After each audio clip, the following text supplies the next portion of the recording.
Takk. Við myndum sko á eftir, þá færum við kannski inn í stofuna og tækjum þá kæmi hérna myndavélin með okkur og við myndum taka smá spjall saman. Ræða, eins og þið vitið, ég kom hérna, ræða þarna barneignir og það. Já, eitthvað viðtal. Smá viðtal, sko. Viðtal við okkur. Ekki mjólk. Nei, takk. Eru þið pólitísk?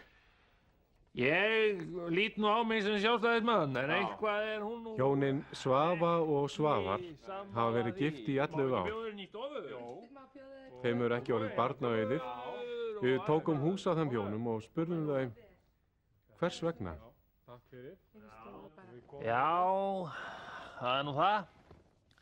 Það nú ýmsar ástæður fyrir því. Ekki. Þetta eitthvað sem að þið hafið ákveðið eða? Já og nei. Finnst ykkur hjón byrja á snemma á barneignum? Já, í mörgum tilfellum það kannski þannig, sko. En kannski ekki alveg í okkar tilfelli. Hafið þið reynt að eignast barn? Nei. Hvað er það helst sem hefur aftrað því? Það nú svo margt. Sko, það nú kannski helst það að við höfum aldrei sofið saman, sko. Hafið þið aldrei haft mög? Nei. Hvernig stendur á því? Það nú svo margt. Þreyttur. Maður oft svo þreyttur. Vinna. Maður oft að vinna. Já, svo þetta náttúrulega líka það, maður vill ekki fara og geist í hlutina. Kannski svona dálítið feimnismál.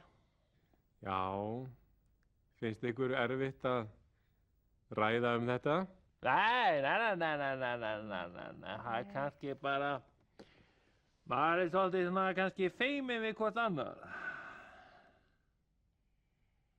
Já. En stefnið þið ekkert að því að... Jú, tíminn kemur, tíminn kemur, maður, Já. Þá þetta líka eitthvað almennilegt, maður, romantískt og kertaljóð og allt, maður. Já, þannig að þið útilokið ekkert barneignir? Nei. Það er gaman að eignast lítinn grísling einhvern tímann, Þá komið þið nú í heimsókn, kaffi.